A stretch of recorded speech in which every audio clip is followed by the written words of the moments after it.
Podcast Answer Man, episode number 255. Entertaining, educational, and encouraging content that makes a difference. This is GSPN.TV. Join the community.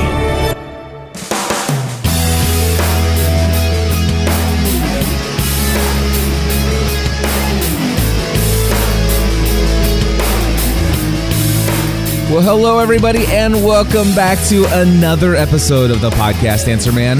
My name is Cliff Ravenscraft, and this is the podcast about podcasting, helping you take your show to the next level.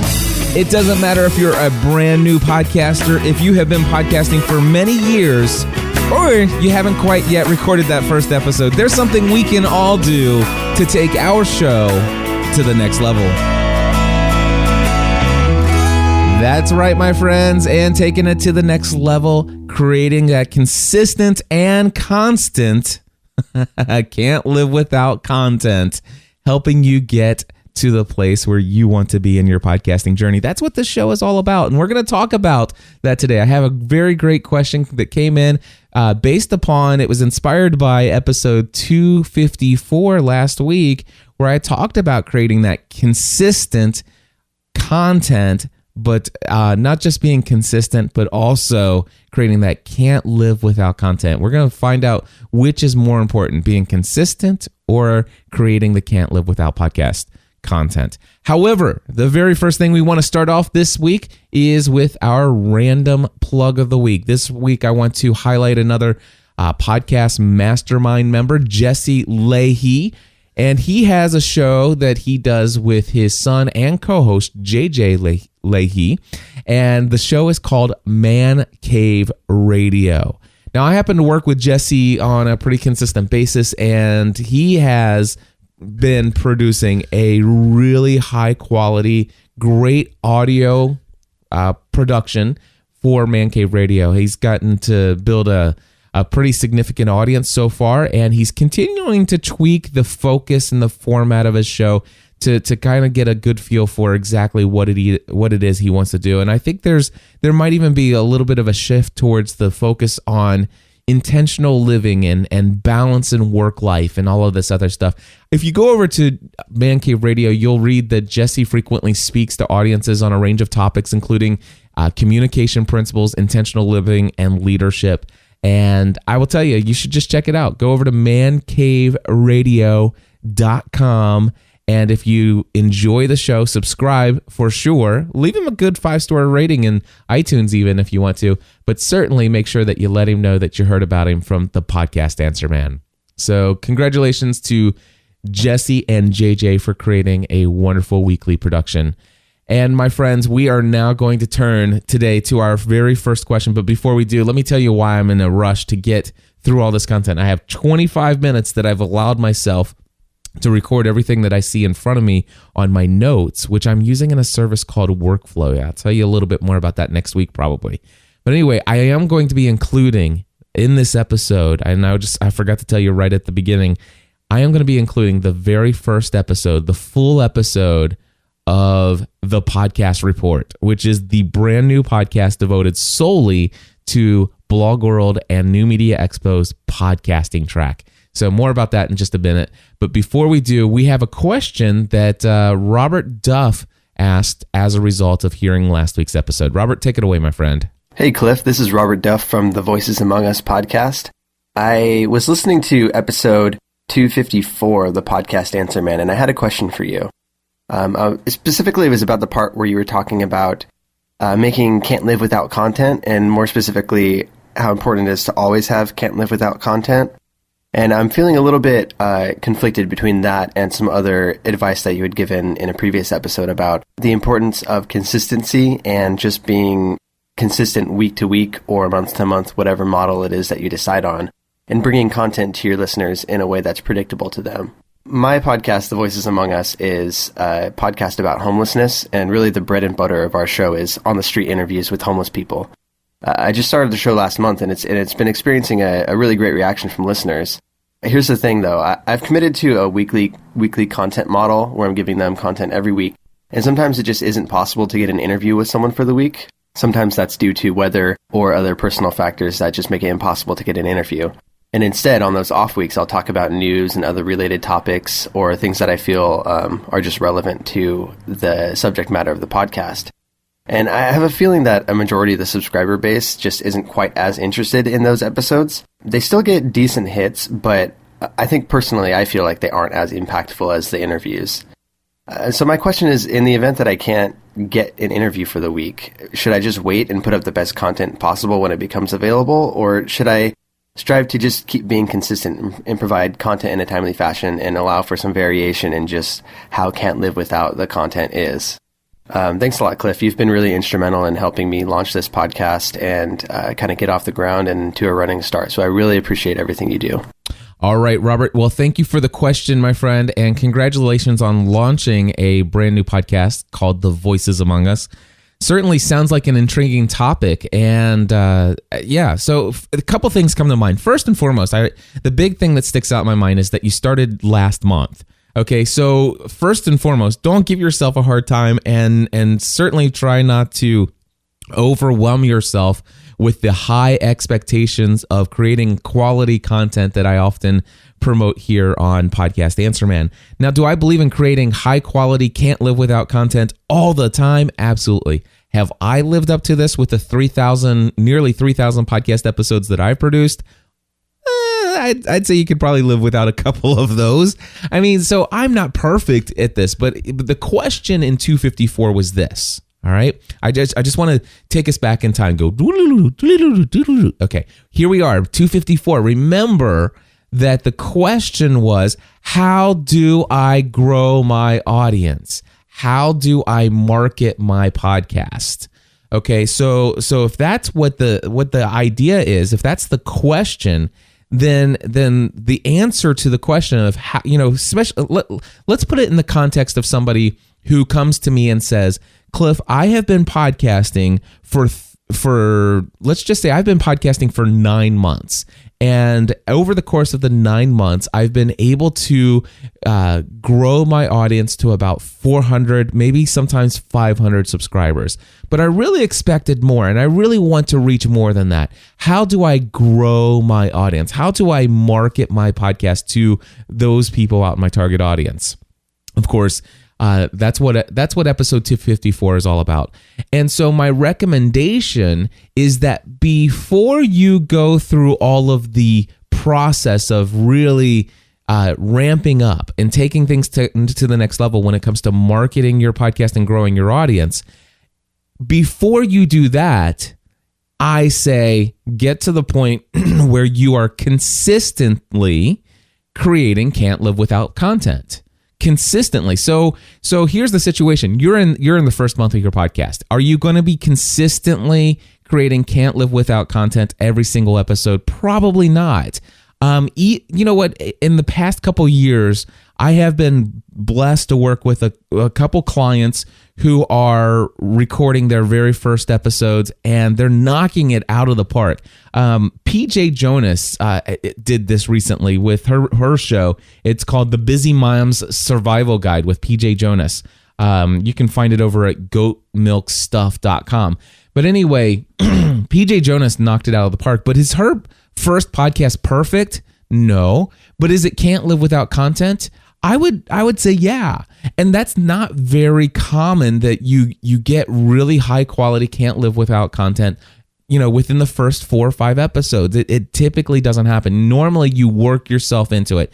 So for you, it sounds to me like for you feel like the interviews with the homeless people that you've had, that you, with your own mission and your own purpose that you've set in your heart for this podcast, it sounds to me like that's hitting it on all 8 cylinders, if you will. I can't believe I'm using a car metaphor because I know nothing about cars.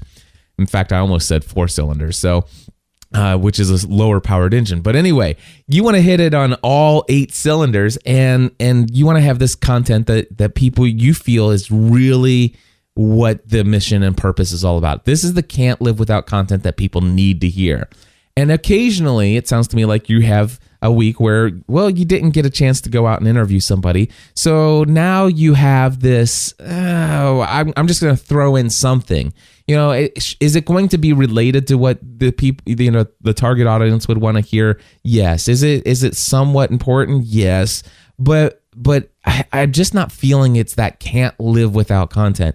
You know what? You're going to have that. You're going to be working and tweaking on the format of your show and the kind of content that you bring to your show, probably for at least 3 or 4 months before you can actually come to the point where you think, wow, I'm consistently able to come here on a weekly basis and create content that I believe should not be overlooked, that I can't not put this out. That's what I mean by this. And the hopes that the audience, when they listen to it, they think, wow, I am so glad I listened to that. And that they'll hopefully tell other people about it.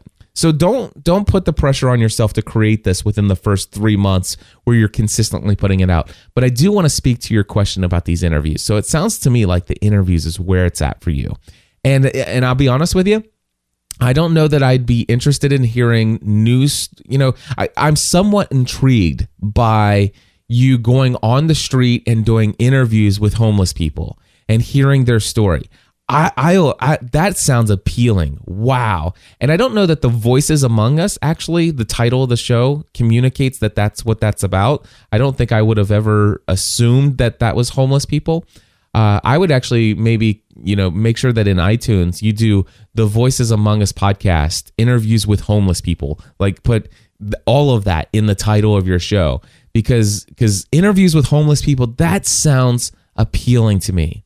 But if all of a sudden I subscribe to a podcast that is about that I suspect will be interviews with different homeless people, hearing their stories of how this all happened and where they're at in life, that sounds appealing. But if all of a sudden I get an episode or two where it's just news story about the statistics and things that are going on and bills that are being passed and new things that are happening, is that stuff important? But it's not why I listen to the podcast. It wouldn't be why I subscribe. And that's what I get that you're feeling. So here's my suggestion to you to create those can't live without content, those interviews, and being able to consistently keep up with your weekly schedule. And it's 2 words that I've learned that has massively changed my entire podcasting career and actually my business career. And it is called batch processing. And this is where, if you're going to go out and talk with homeless people and do an interview, don't just go out and get one interview.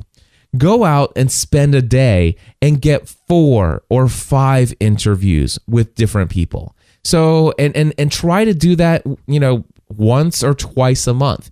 You do that. If you can go out once or twice a month and get 3 to 4 or even 5 interviews that one day, twice a month, then you will always be able to have enough content. You won't ever have to worry about the weather or any of those other circumstances that are out of your control. You're actually working ahead. And the good news is that you don't have to edit all of those right away, although I would recommend that you spend an entire day in editing. You could actually spend one day going out and getting 5 interviews, and then you could spend another day that month just going through and editing all 5 interviews, and then you always have those interviews ready to go. So I do believe in creating that can't live without content. After a couple months of your podcast, I'd say after about 3 months of your podcast, after 90 days, you should be at a place where your audio quality kinks and issues are kind of worked out, that you've kind of got a good feel now. Maybe you came into the show with an understanding of, what your topic was and what your focus would be, but now all of a sudden you're kind of feeling like, maybe I need to tweak it a little bit. That's what Man Cave Radio did. And then once you have that, after about 90 days, you should have a really good, clear understanding of who your target audience is, what your message, mission, and purpose is, even if it's changed from its original version. And then you should be at the place where you've kind of figured out all the editing quirks and post-production. You should, I just got an email somewhere in my inbox the other day. Somebody said that, my first episode, it took me 16 hours to produce it, which, by the way, that's not out of the norm. I've seen people, it's happened to me before. Maybe 16 hours is a bit much. And he said his second one's down to 10 hours. And you know what, that you know, with all the hard work that he's doing, you know, he could certainly change a couple things, and we could get it down to probably about 2 hours. But anyway, here's the situation. You're going to work all that stuff out in the first 90 days. Don't put the pressure on yourself to have that high quality, can't live without content within the first 90 days. But here's the other thing. Don't expect your audience size to just jump through the roof within the first 90 days either. You're still working it out. And once you have it all worked out, here's my recommendation. Before you go out telling the world about your podcast, before you go out and, you know, spreading the word and doing all this marketing and all of this stuff, let's just say that after 90 days, you have all these podcasts in your archives, which is great. But go ahead and spend it like 4 weeks of solid back-to-back can't live without content, where you know every single week you've consistently put out an episode that you feel great about. Not just good, but great about. Once you have 4 of those episodes in place and you have confidence that the rest of your episodes are going to be just as great as those 4, at the end of those 4 back-to-back awesome episodes, that's when you start spreading the word. That's when you start marketing it. That's when you go out and find that target audience. And and those 4 episodes are the ones you promote. That's the key. You promote those great episodes, those most recent episodes. My friends, let me tell you, Podcast Answer Man, I recently decided to cut back on the number of shows that I've done. I can tell you right now, Podcast Answer Man, the subscription numbers for this podcast going way up, because each week I've spent more and more time in pre-show preparation and in post-production. This show is better now than it's ever been before. So I'm actually sharing with you that even I'm improving things. I am just now, after 200 and some odd episodes, to the place where I feel like every single week I am bringing my A game. And the reason I didn't do it before is because I spread myself too thin. So anyway, Robert, I hope that this answers your question. So again, the question was, should I focus on can't live without content, or should I actually put all of my time, effort, and energy into making sure that I'm just consistently releasing content? My answer to that question is both. You should be working towards both. Until you get to the can't live without content every single week, you definitely, in my opinion, you must be putting that weekly content out. Even if it's not can't live without content within the first 90 days, you need to get something out there. You need to put the first episode out. You need to put the second one. You need to get past the deadly episode number 7. You know, just keep doing it. You'll get there, I promise. And then after about 90 days, you should be at that place where you're consistently, not just consistently putting out episodes, but it's consistently can't live without. So that's what you should be striving toward, but don't expect it out of the gate. Robert, thank you for the question, and I'm so glad that we were able to cover that here in the show. We're going to move right along. I'm trying to look at my clock here. I think I have enough time. I want to tell you about an interesting story that I recently saw on Kickstarter. Kickstarter is this service where you can go in and tell people, hey, I have this idea for a product or service or something, and I really not sure if anybody wants me to do this or if there's a market for it. But here's the deal. This is how much money I need to raise. And if I raise this much money, I will do this project. Okay. And so I've supported a lot of Kickstarter projects. Well, not a lot, but a couple Kickstarter projects. I've ordered this thing called the Glyph, which was a tripod stand for the iPhone 4. I got the Cosmonaut, which is a stylus for the iPad. Cool company over there doing some cool things. But anyway, I just saw this very interesting story about a podcast on Kickstarter thanks to Elsie Escobar, great friend and also a member of the Podcast Mastermind.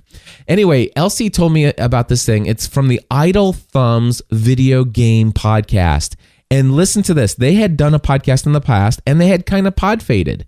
And, you know, they decided, you know what, we want to start this back up. And before we actually go through the process of actually going through and starting this podcast again, we want to raise $30,000. And, some people might hear that. And it's like, oh, come on. Who's ever going to do that? Right? Well, my friends, let me tell you, they ended their project and they did meet their goal of $30,000. But guess how much money they raised? $136,924. And this, my friends, is the audio from the video on their site, which got them that much money.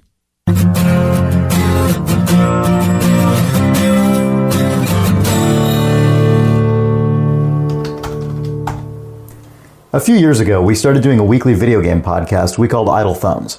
It grew directly out of the kinds of after-work conversations we all had as friends in the video game industry. And those conversations were this great mix of criticism about games and game culture and serious stuff. And we just diverge into complete nonsense trying to crack each other up. But we didn't really know if anybody was listening, or especially if anybody ever liked it. Some people liked it a lot. So our audience grew, and we had fan meetups, and we actually did a live show at PAX in 2010. It seemed like we had some great momentum going, and like we could take Idle Thumbs a lot of places, but it just didn't turn out that way.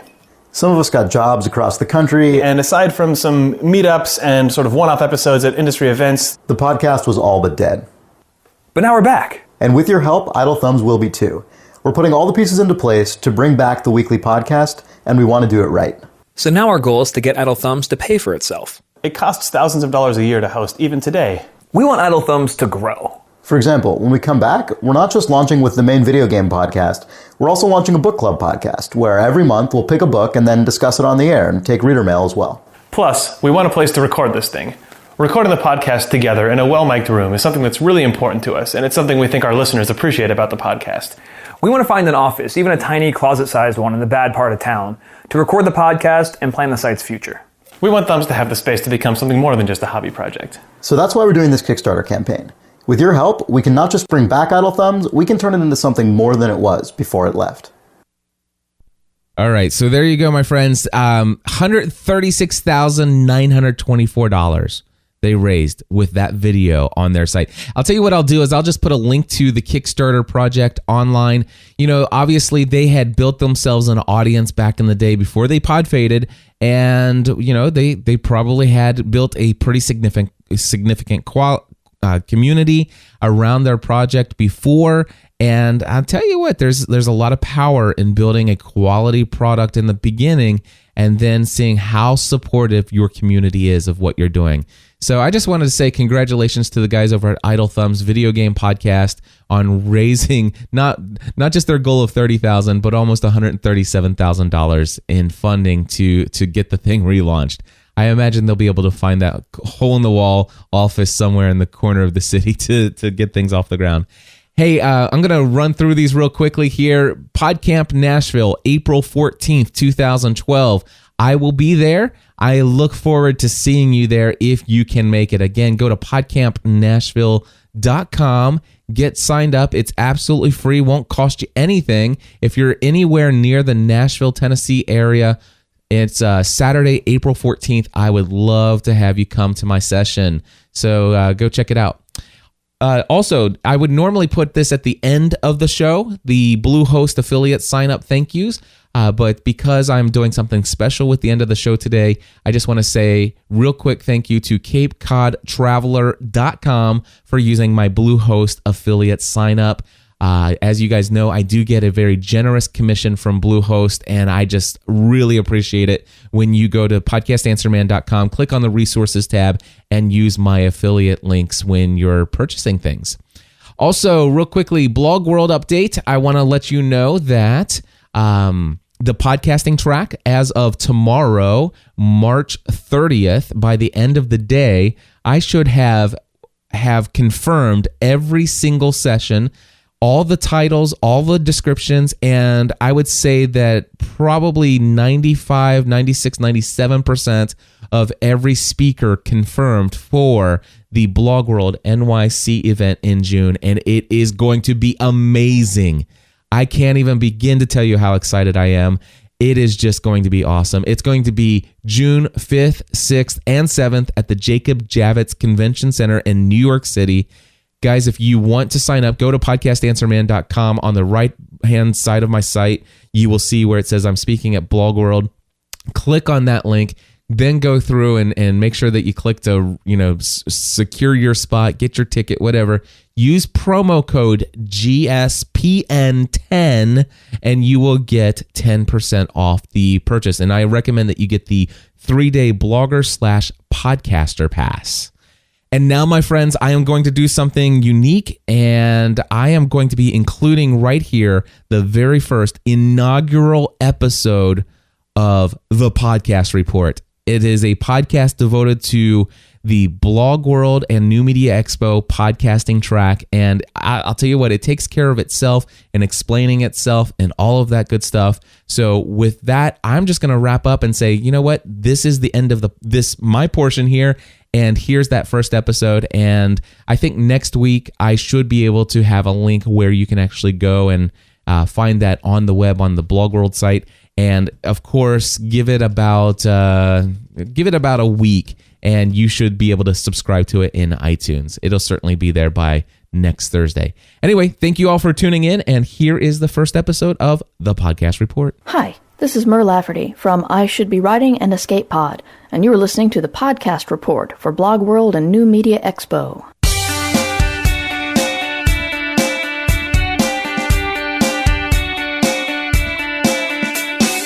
Hello, everybody, and welcome to the inaugural episode for the Podcast Report, a podcast devoted solely to the podcasting track of the BlogWorld and New Media Expo. My friends, I have an amazing episode for you here today. That's right, my friends. Cliff Ravenscraft here from podcastanswerman.com and your host for the Podcast Report.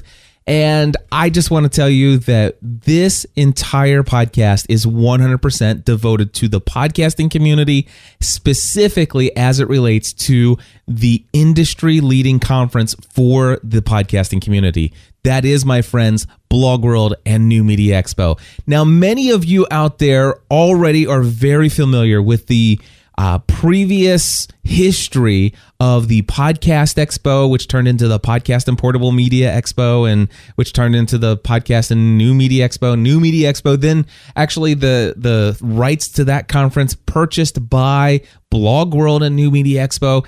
And for those of you who are not familiar with the story, and those of you who even are familiar with the story, but you don't know the inside story of how all the things have happened, well, this first episode, my friends, is going to tell you all about it.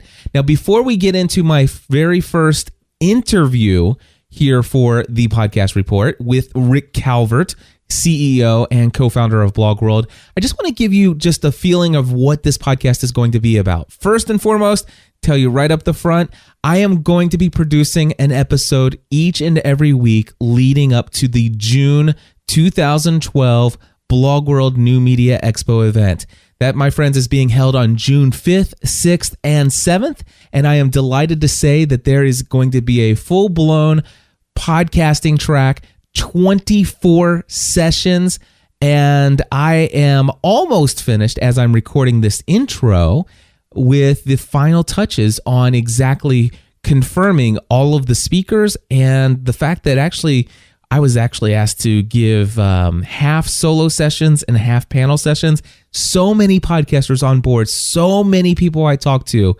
I hope Rick doesn't get mad at me, but to be honest with you, I think all but 4 of them are panel sessions.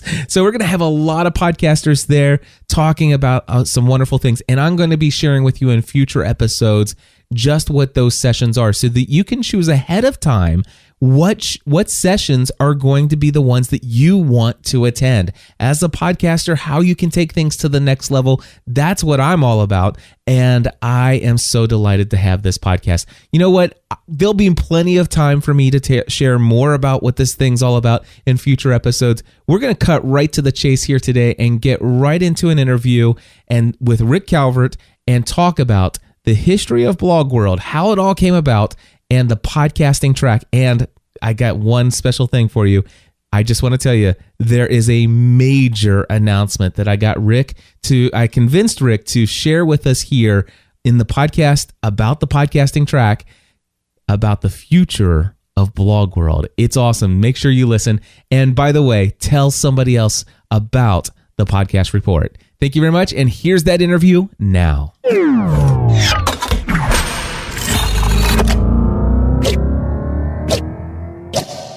All right, my friends, I am on the line right now with Rick Calvert, CEO, co-founder of BlogWorld and New Media Expo. Rick, man, I am so excited about this brand new podcast. I can't tell you how excited I am about it as well, Cliff. So thank you very much. And just as we get started, the phone's ringing in the background. Love it. Hey, we're live to hard drive here, so we're just going to move forward unless you need to take the call. Nope, I killed that ringing phone. All right, so Rick, here's the deal. We're going to be talking to a lot of people out there in the podcasting community who are quite aware of BlogWorld, its history, the history of the old Podcast Expo, Podcast Portable Media Expo, the Podcast New Media Expo, and all of that stuff. For those who don't have that history, we're going to share that with them. But before we do, just the concept of BlogWorld altogether, I'd like to explain to those who don't know what BlogWorld is and how did you get it started? So back in, I started reading blogs. I'll give the very short version of this long story. I started reading blogs back in 2000 during the presidential election. There was the whole controversy about the Florida election and all that sort of stuff. And I'd been reading them for quite a while. Then 9/11 happened. And I mean, the blogosphere, the political blogosphere in particular, was just exploding. And then fast forward to 2005, I've been reading blogs for a while. And I called into this radio show. It's called the Hugh Hewitt Show. He's a political talk radio guy. I used to have this job where I drove 2 hours each way in traffic every day. So I listened to talk radio while I did. And I don't remember what he said or what I said, but at the end of the conversation, he said, "You should start a blog." So I'd been thinking about it for quite a while, but I don't have a technology background of any kind, and I thought it was difficult. So I went home and I Googled, how do you start a blog? And, the first thing that came up was Blogger. And I clicked a couple of clicks, and the next thing you know, I have a blog. I called it The Real Ugly American. It was a political blog, and it immediately took off. I started building an audience right away. And then Hugh Hewitt even linked to me, and a bunch of other, popular political bloggers linked to me. I considered myself to be kind of in the middle of the political spectrum. And so I had friends on the left in the blogosphere and friends on the right in the blogosphere. And, advertisers contacted me. They wanted to advertise on my blog. And one thing led to another. And I just thought, wow, I need to go to the blogging trade show. There has to be one. There's a trade show for everything. And I think it's important to say my job was in the trade show business. I've produced some of the biggest trade shows in North America in the past. And so I went looking. It didn't exist. And so I asked some of my friends, my blogger friends, I said, would you go to this? And they said, yeah, that sounds like fun. And so I asked my trade show friends, and they said, you have to start that show right now. That's an amazing idea. And so I started doing the research, and I realized, oh, wait, it's not just blogging. It's blogging, it's podcasting, it's internet television, it's social networking. All of those things need to be a part of it. And Twitter didn't even exist yet when we'd started this process. And so that's how we came up with the original name of the show was BlogWorld and New Media Expo. So you were already thinking about podcasting and the other realms of all of this stuff when you first created the show.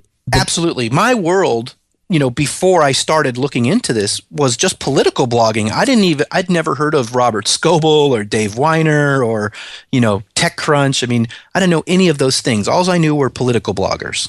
And like I said, when I started researching it to find out who should come to the show, I started realizing, oh, there's all these technology guys, and there's podcasters, and, there's internet TV, and there's all these other things that are happening.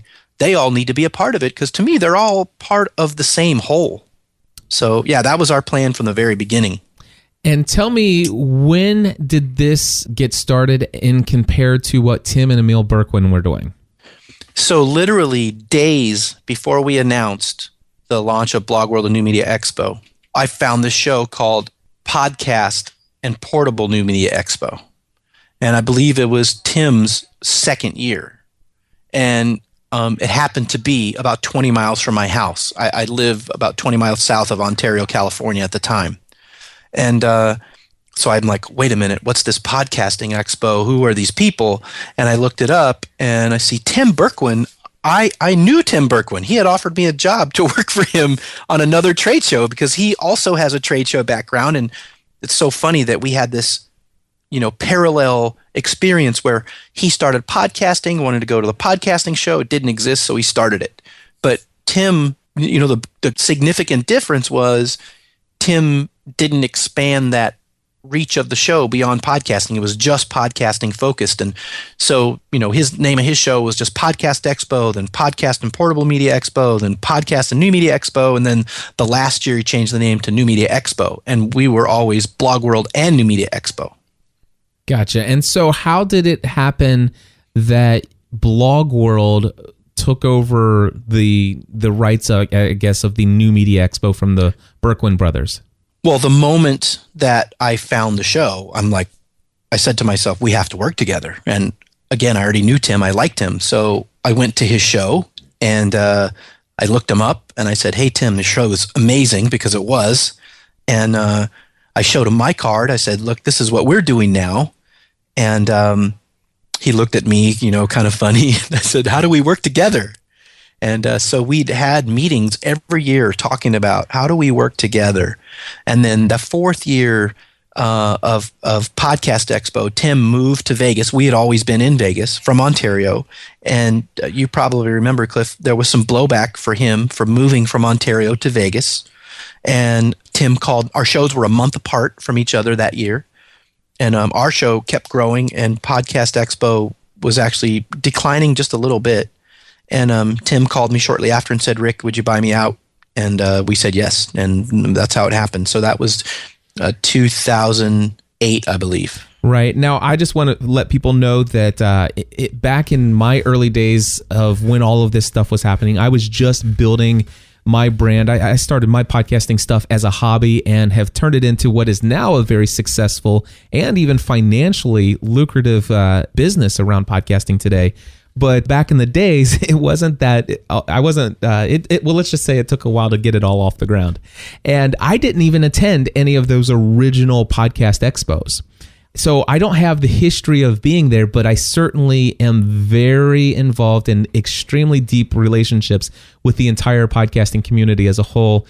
And I do recognize and have had many of the conversations with folks that, Ontario, California, at first it seemed like an odd place in the middle of nowhere to have this, this podcasting community to come together for this conference.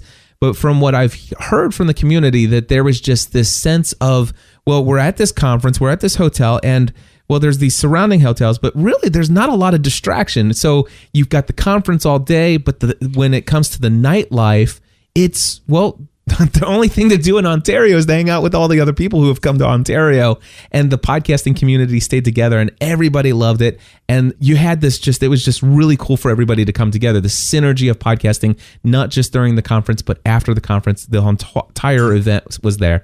And from what I heard is when they moved to Vegas, I'm hearing there were two different things. Number one, the conference was great. People were at the conference.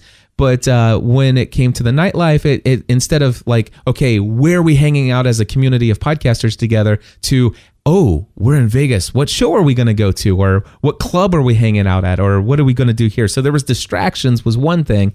And also I heard that, there was a very big movement into, well, as podcasting as an industry, it looks like this is a place where we can all get rich. And this is how we can all turn it into, monetization. And it seemed like that became like an overarching, very deep focus. And it kind of left out, I guess, maybe some of the creative folks. Have you heard some of that as well, Rick? I certainly heard those things within the community and from Tim at the time, because again, we would talk quite a bit, and Tim would always say, I'm getting beat up for all of these things, and the community's upset at me for this and that, and we just never experienced that. And if you look at Tim put up a blog post after the last New Media Expo that said, basically, I'm fed up, I'm quitting the business. You guys are a bunch of malcontents, and I'm done with you. Wow. And I mean, and the post is still there, I'm sure. And you look at my blog post after our show, and I remember the title said, Basking in the Glow. I've done trade shows for almost 20 years. And as an exhibitor, as an attendee, and as a show organizer. And I've been to some of the most amazing events in the world. But our show at BlogWorld in 2008, and it's pretty consistent for us each year, the community was so positive and so excited, and it was this love fest that a Podcast Expo definitely had the first 2 years.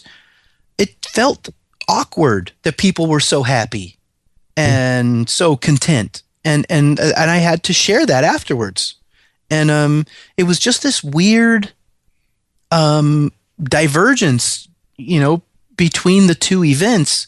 And obviously, I mean, we've had this challenge with the podcasting community and a lot of things that we've done wrong ever since we, had that transaction with Tim and Podcast Expo. So you acquired the Podcast New Media Expo, or actually, I guess at that point it was the New Media Expo. You acquired the rights to it, and I had never heard of BlogWorld before in my life. And all of a sudden, every podcaster I know is talking about BlogWorld, and they're all going to BlogWorld. And it was that one time where it's like, I should go to BlogWorld. I should go to BlogWorld. And I never pulled the trigger. But man, everybody was there. I remember everybody podcasting, talking about it in their podcast. It seemed like everybody is really excited, but there seemed to be some kind of fallout. And I think it came to something, and this is something you shared with me the first time you and I talked at BlogWorld NYC last year. And it was something about the idea of the fact that the term podcasting kind of got dropped. Yeah. So what happened there? I mean, that's one of the mistakes that we've made. And one other thing I'll mention is you mentioned that lack of community feel at Podcast Expo, particularly when they went to Vegas. In Ontario, those evening community get-togethers really happened organically, except for the podcasting awards that Todd Cochran organized. Everything else was just kind of organic and happened on its own. It wasn't official. Where at BlogWorld and New Media Expo, we have an official party for everyone every night. And so everybody knows, oh yeah, we're all going there. And now some people do split off and go to, private dinners or other things, but the overwhelming majority of our community stays together from beginning to end of the show. And I think that's a pretty big difference, especially when you go to a big city. And we could talk about that another time, why we've always held BlogWorld in a big city like Vegas or New York. There's a reason for that. But yeah, I think it was 2009, or maybe it's 2010. They all run together now, where we put a committee together with a lot of industry podcasters, people from the community, Dave Hamilton from Mac Voices podcast, Paul Colligan, several other people. And somebody mentioned, it's all kind of really digital broadcasting, because at the time, we were lumping together podcasting and web TV, and this is something that we've done wrong. I guess we've done wrong, or we failed to see as clearly as we see it now that our event is here to serve bloggers, podcasters, and web TV producers. And because of, as I mentioned, when we first started the show, Twitter didn't exist. The second year of BlogWorld, people said you should change the name to Twitter World because everybody was talking about Twitter so much. And we said, no, we're not going to do that. And so we can't agree on the terminology. Again, we call the show BlogWorld and New Media Expo to try to include everybody. When the show started, most people didn't know what a blog was, and even fewer people knew what a podcast was. And so we used the name BlogWorld because that had cast the biggest net to let people think, oh yeah, that's the show I should go to if I want to know anything about this new media industry. Because blogging was in the news every day back then. Every newspaper or magazine or television show was talking about blogging. What are blogs? Why should you blog? Should companies blog? Bloggers making money. What is blogging? I mean, it was just everywhere. And so that was the right name at the time. But New Media Expo was meant to be this catch-all. But now you have people call it social media. People call it social networking. but we still, the larger point is we still can't agree on what the terminology is. Well, it doesn't help that, Leo Laporte comes out to, which, by the way, I just want to say real quickly, for the record, I absolutely love Leo Laporte. I admire the guy maybe way too much. But anyway, here's the thing. It doesn't help that he comes to, I guess, the Podcast and Portable Media Expo, and he does a keynote and suggests why everybody needs to dump the word podcasting. And I suggest we do netcasting. Right. And so. Right. And by the way, it was Don McAllister, not to lay the blame on him, who said, why don't we, it's really digital broadcasting. And this was, again, I think 2009. And I said, yeah, we're going to call it the digital broadcasting track. And the idea, what I hear in the argument for this is that, we shouldn't call ourselves podcasting because podcasting is one distribution. We're content creators, and we as content creators should be making use of the distribution channel of podcasting, of YouTube online streaming video. We should be using blogging. We should be using all of the different channels. We should be using the social network. So it's digital broadcasting. Content creators, we are not, and I was even told this back when I called myself the podcast answer man and told everybody Michael W. Cohagen came out and says podcasting is dead. Do you remember that when Podango went under? I do, and I remember, and I kid Robert Scoble about this all the time. He predicts blogging is dead every year. So, and by the way, we learned loud and clear podcasting was nowhere close to dead. And the podcasting community insists that the term is podcasting and that it's completely different from these other channels, and it's its own unique entity and unique subculture within the larger new media community. And I want to say that I am one of those people. I am a podcaster. Yes, I am a content creator. I am a producer of content. I create content, but first and foremost, my medium of choice, my distribution channel of choice, the one that I have fallen in love with is podcasting. I am a podcaster. Do I blog? Yes. Do I have a YouTube channel? Yes. Do I do screencasting? Yes. Do I photo blog? Yes.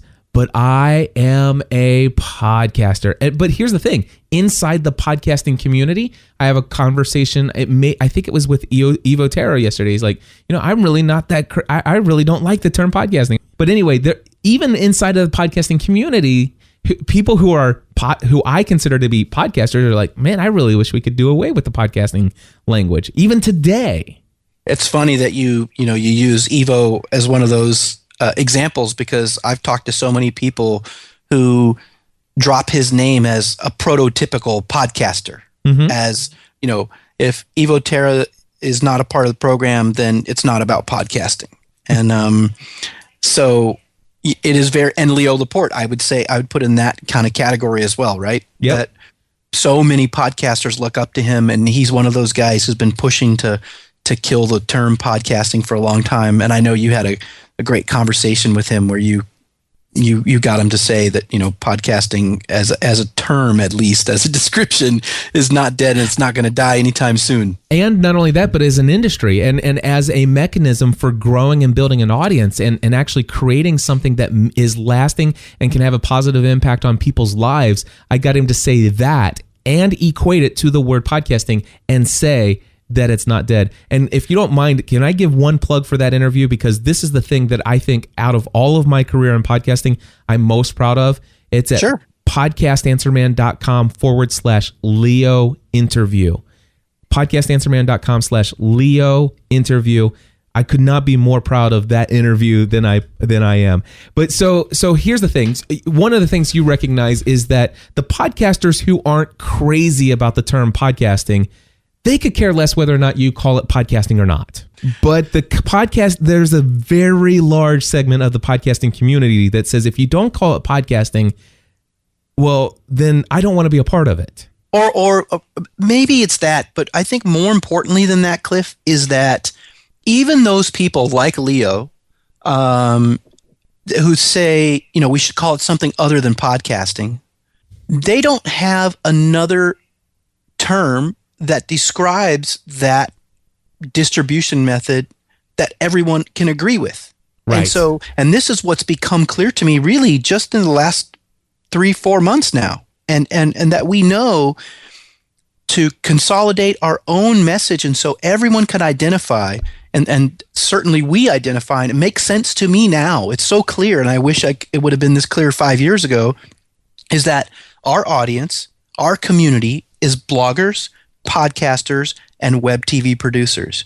And if you say, as you just said so well, you do all of those things, but you are primarily, and the thing you enjoy the most is podcasting.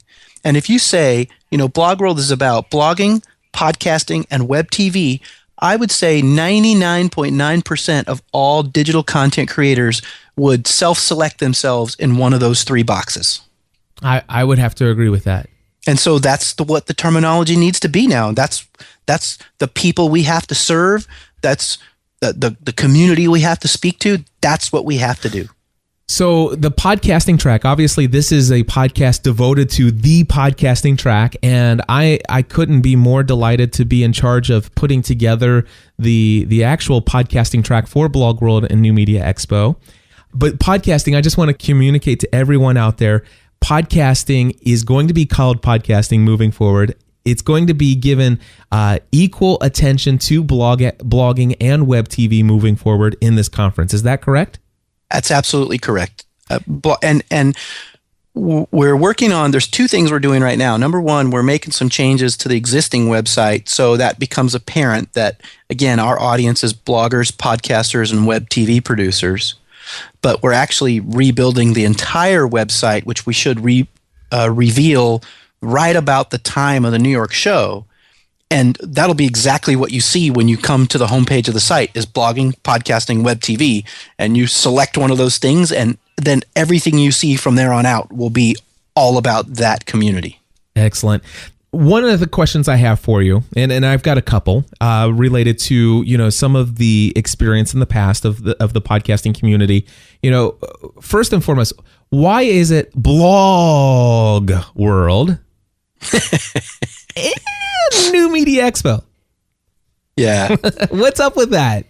Well, as I mentioned at the beginning, when we had the idea for the show, BlogWorld and New Media Expo in 2006, that was the most all-inclusive name we could come up with, and also the most familiar name we could come up with. And, for whatever reason, people drop the whole New Media Expo part every time. If you look on Twitter or Google Plus or Facebook, people just call it BlogWorld or BlogWorld Expo or BWE. We made the hashtag BWE because that's a short tag. But we've struggled with that name for the last 4 years and thought, okay, we know we're going to have to change the name of the show someday.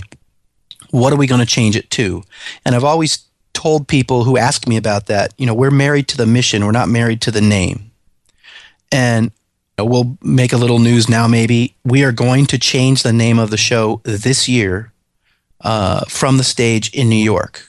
Awesome. I don't know what that will be yet, but it will be more inclusive. BlogWorld will no longer be the name of the show, and it will be representative of all bloggers, podcasters, and web TV content producers. This is something that I've been working at, night and day for the last 2 weeks, working with the podcasting community, telling them just about the commitment of BlogWorld, bringing a focus and attention to the podcasting community, giving us a podcasting track. And I said, you guys got to trust me. I can't tell you anything yet, but there's going to be an announcement. So we are sharing here that an announcement from the stage at NYC is that there is going to be a name change. And moving forward, it is here. This is the first place that I know publicly that it's being shared, that BlogWorld will no longer be the name of the conference. That's correct. That is interesting stuff, my friend. There are going to be some people out there that is just going to tell you, man, Rick, you're making a huge mistake, man. Brand recognition. What do you think about that? Have you heard those thoughts in talking about this with other people? Absolutely. That's one of the things that makes it hard to change the name, but it's kind of like ripping the Band-Aid off. You just have to do it, and you'll feel better after.